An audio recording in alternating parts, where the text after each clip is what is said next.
Well, hello everybody. It's Topher from the Dapper Boys. Thought I'd talk a little bit today about some things that I've been experiencing and I've also been seeing in some of the Facebook chat groups. Let's talk about your thyroid. So let me tell you, about 2 or 3 weeks ago, I take my 100 milligrams every morning, about 5:30 a.m. With water on an empty stomach. And I've done that since I've been on it. I've been increased a little bit, so it went to 100 several months ago. But I've noticed in the last couple of weeks that I'm sleeping more. And my best energy of the day is first thing in the morning when I wake up. That kept going to the point that I've been sleeping a lot. Well, it just so happens, 2 nights ago, I went to go and set out my meds for the next morning, and I put my glasses on and actually looked down and realized I had grabbed the bottle that was 75 milligrams.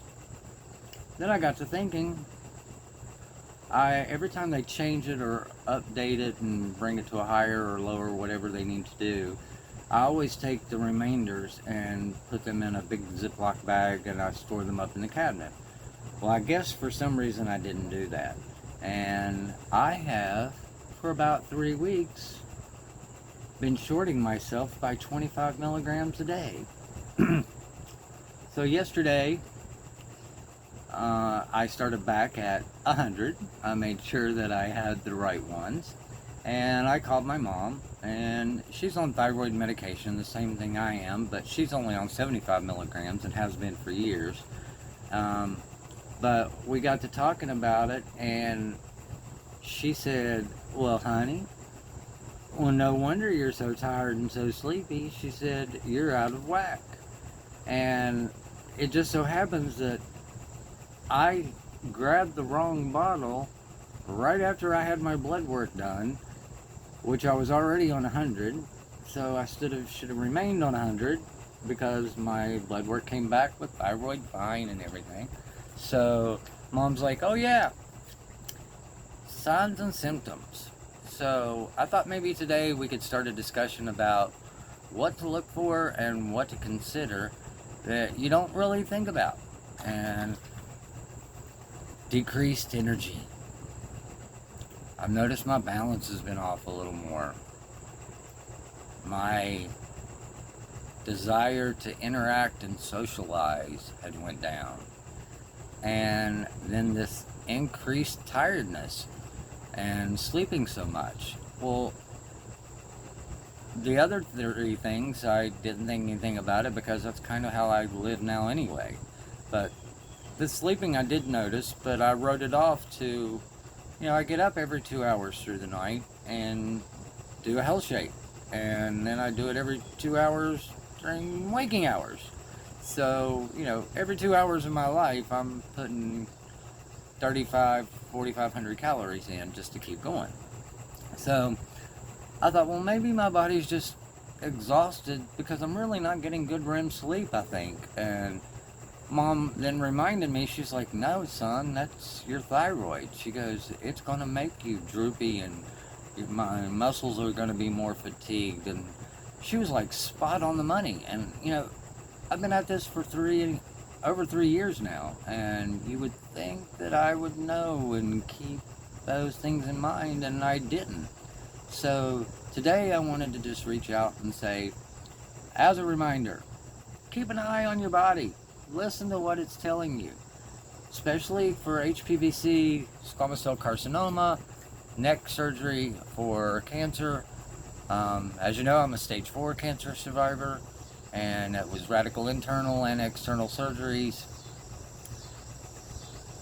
I didn't think about it, but I just wanted to remind you, make sure you're on top of that when your blood work comes back. Usually, within 3 days they call you and say, hey, everything looks good, keep going. Or they'll be like, oh, hi, I just wanted to call and let you know We've called a new prescription in for you at the pharmacy. Your thyroid's off a little bit, and then that's when you find out what they've changed it to. So 100 I've on has been really doing well. I do not know how the bottle of 75s got mixed back into my mix of meds, and that just blew my mind. And I really feel guilty. It's like I've shorted myself a little bit just because of what's going on. So, word to the wise, listen to your body. If something's seeming odd or out of whack, go get blood work done. And then maybe also check the bottle and make sure you're on the right milligram. How many of you have had issues with that? Let's talk about it. My book is an open book, and I'm here to help and inspire others. I don't let it bring me down. That's not what life's about. I'm still here, and I'm here for a reason, and I think that's to help others. So feel free to ask questions, make comments, spread the word. Please like and share. And it's the Dapper Boys, capital T-H-E, capital D-A-P-P-E-R, capital B-O-Y-S on YouTube. And I'm also on Facebook at the Dapper Boys. So you can find me pretty much anywhere. And if you're wondering, yes, my hair is blue. One thing that I realized, hair does not make who you are. And when all my hair fell out from chemo and radiation for my hair, my eyebrows, my nose hairs, all my beard, it was all gone. So I didn't let it make the decision to fall out. So when it started, I took the clippers by the hand and I took them all off myself because I wanted to remain in control. And I think that's something good for all of us to do. It made me less self-conscious, but boy has it taught me a new trick. And that's, hair's just an accessory and it's something to play with. So check this out. Yes, full mohawk. It keeps people from talking about my weight loss. Every time I go out and go somewhere, I know they mean well, but one of the first things they always say is, oh my gosh, are you sick? Or how much weight have you lost? Well, everyone and anyone that knows me knows that I struggle with my weight, with how many calories I have to keep track of and keep in me to keep going. It's a conversation I don't like having. It affects me mentally and it gives me anxiety. So I'm almost 52 years old. And I have a blue mohawk. But you know what?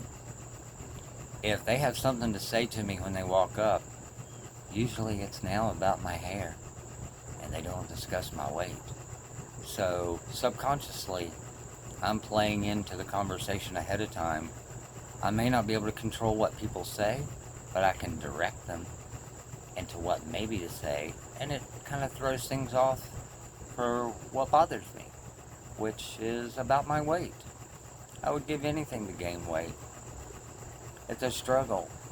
And I've lost 7 pounds since I've had my teeth removed, now going on 4.5 weeks. I did find out recently that I have a bone sticking out right here. And because of that, I can't be fitted for partials. So I'll have to go back to UVA hospital to dentistry and have that cut open, and they'll have to grind down my upper bone that's protruding out now. And then I hope it heals quick enough so that way I can still be on schedule to be fitted for partials come December, because I really miss my teeth. I only have 3 teeth on this side that connect enough that I can chew anything.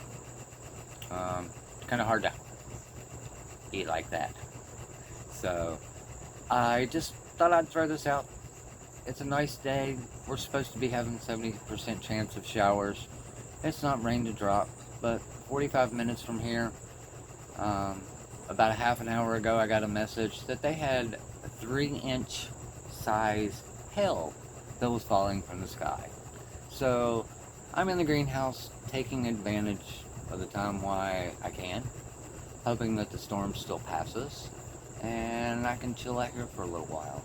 But I just want you to know, more than anything, find the good in everything, no matter how small it is. And it doesn't matter if you have cancer or not.